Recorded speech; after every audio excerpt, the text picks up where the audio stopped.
Shabbat Shalom, everyone. Good to be together. Hanukkah offers the idea of miracles, their possibilities, their actualization, and basking in them. On Hanukkah, we focus on two miracles. One is the Nes Milchama, the miraculous victory of the few over the many and the weak over the strong, as our ancestors under the Maccabees during the 2nd century BCE repulsed the Syrian Greeks and reestablished our independence. The other is the Nes Shemen, the miracle of the oil, which legend relates burned in the temple for 8 days, although the supply was sufficient for only 1 day. The Nes Milchama represents the success of the military and political enterprise of the Maccabees, while the Nes Shemen, the miracle of the oil, symbolizes the victory of the spirit in general and the resilience of the Jewish spirit. Which of these is emphasized is usually an index to the speaker's worldview. So, for example, secular Zionism spoke almost exclusively of the Nes Milchama, the military victory, because it was interested in establishing Jewish autonomy in our time. The Talmud, however, upon asking my Hanukkah, what really is Hanukkah, answered with the Nes Shemen, the story of the miracle of the oil. Yet both of these miracles seem central to our understanding today and our own reality. Unlike classical Christianity, we never relegated religion to a realm apart from life. We never assented to the bifurcation between that which belongs to God and that which belongs to Caesar. Religion was a crucial part of the war against the Syrian Greeks, as King Antiochus IV outlawed the practice of Shabbat, circumcision, and Torah study. And unlike the purely nationalistic interpretation of Hanukkah, we proclaim with the prophet Zechariah in the Haftorah chosen for Hanukkah, Lo v'chayil v'lo v'choach ki im beruchi. Not by might and not by power, but by my spirit, declares the Holy One of blessing. In fact, the Maccabean War was to a large extent not a revolution against alien invaders as much as a civil war over the boundary of acculturation. At what point does integrating ourselves into the larger sociocultural landscape become full assimilation?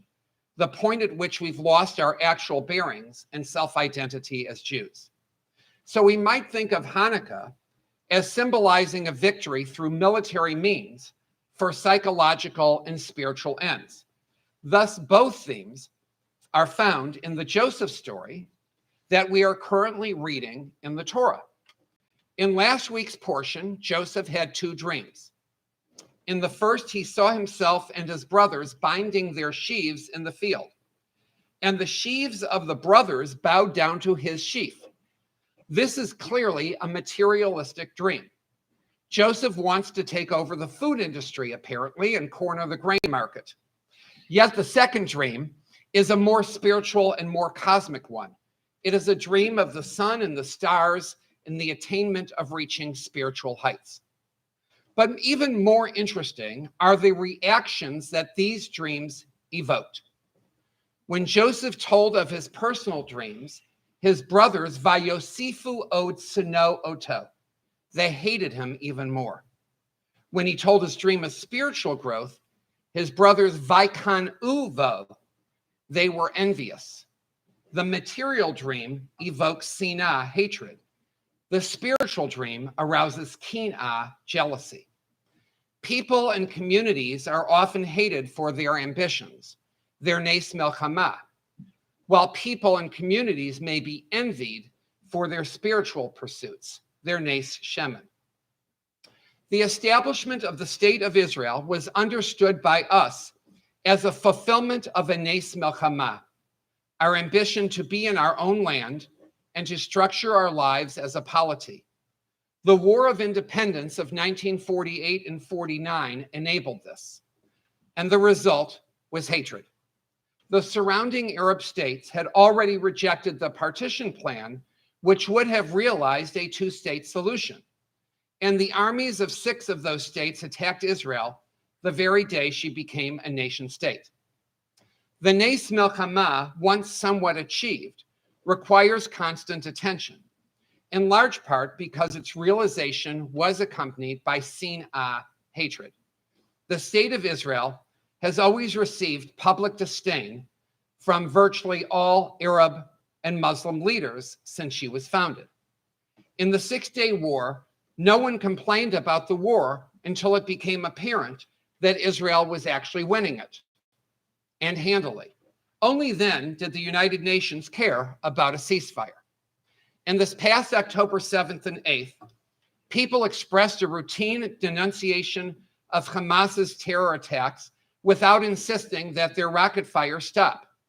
And the United Nations only cared about a ceasefire when it became apparent that Israel would follow through on its need to live without well-armed and well-organized terrorists living on its border. But this hatred was not new. Throughout the ages, our areas of endeavor were sorely circumscribed. We received no farms for our sheaves in the Pale of Settlement or anywhere else. But when we overcame these limitations, we were hated. We were pushed into money lending, but we were detested when we became bankers. Only a very few of our young people were allowed into universities and then hated when they succeeded in becoming scientists, doctors, and cultured people. We are confined to squalid ghettos and expected to crush our dignity, but receive fury when we landed on our feet with our head held high. When, in the words of Joseph's dreams, V'hine kama alumati v'gam nitzava, our sheaf stood upright, unbent, unsubmissive. Yes, we were detested at our lowest point and detested more when we stood up. But it is not enough to merely recognize anti-Semitism, and it is not enough to respond to sin'ah, hatred, or to hope for and work towards a nes milchama, a momentary, ephemeral victory in the immediacy of the horror. Sure, Israel needs to defend itself. Sure, Israel needs to render Hamas inoperative, period. Sure, security at Jewish institutions globally need assurance. Yet, it is also time to deserve kin'ah. What is kin'ah? The word relates to the Arabic root kana, meaning to turn red, as with a dye. In other words, it means to blush, to be embarrassed. The Hebrew kin'ah is thus a rather complex phenomenon. One of its components is the feeling of embarrassment, of self-criticism, which results in an awareness of one's shortcomings as one measures oneself against the object of one's kin'ah, and which therefore may hopefully lead one to transcend oneself and feel inspired to greater personal heights.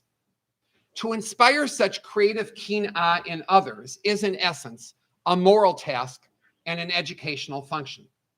All of us must rise in our bearing as Jews, as moral agents, as God's ambassadors in this world.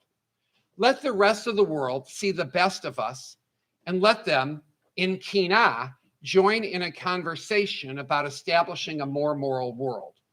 This is the hope of the Talmudic statement, kinat sofarim tarbeh chochmah, that envy, in this creative sense, among scholars, increases wisdom in the world. Just as Joseph first had a sin'ah-inspiring material dream, and only afterwards rose to his kin'ah-provoking spiritual vision, so too the miracles of Hanukkah are sequential. First, there was the Nes Melchama, and then later came the Nes Shemen. This is reflected in the Al Hanisim prayer, which we recited all of Hanukkah in the Amidah and in the grace after meals. We thanked God for the miracle of our victory, for having given over Giborim b'yad Chalashim, Rabim b'yad Me'atim, the strong into the hands of the weak, and the many into the hands of the few. And only afterwards, Ba'u ba'necha lidvir beitecha, your children came into your holy home, cleansed the temple, purified the sanctuary, and kindled the lights, shining a light on their dedication, the meaning of the word Hanukkah. Right now, many of us are justifiably focused on Nes Milchama, overcoming Hamas and manifestations of anti-Semitism globally, especially here in the United States. It is a task that will not be easy or assured or to overcome in the short run. Yet we must, at the same time we work on the Nes Milchama, dedicate our spiritual energy to the Nes Shemen, the miracle of the oil, the goal of being the shamash that lights the candles, that we shine our own spiritual resistance and touch the hearts of our neighbors, friends, and coworkers. Then the battle becomes one of outdoing one another in kindness, outmaneuvering one another in the enactment of justice, and outshining one another in the promotion of peace. Thus, the ultimate hope of Hanukkah is not by might, not by power, but by my spirit. Then people will not terrorize others or abuse power, but at that point live together in a world where God's spirit, our own inner sweetness, unleashed, prevails in a world of equity and equanimity. The story of Hanukkah, then, does not just celebrate a historic event. Rather, Hanukkah is an ongoing story and an ongoing quest for two miracles. A story we tell not just to children and grandchildren, but one that we write every day for generations to come. Yes, we lit the Hanukkah candles, but we are also to become Hanukkah candles. And when we do, we will be able to fully bask in the miracles of Hanukkah that we ourselves will have participated in. Shabbat Shalom. We're going to continue our tefillot.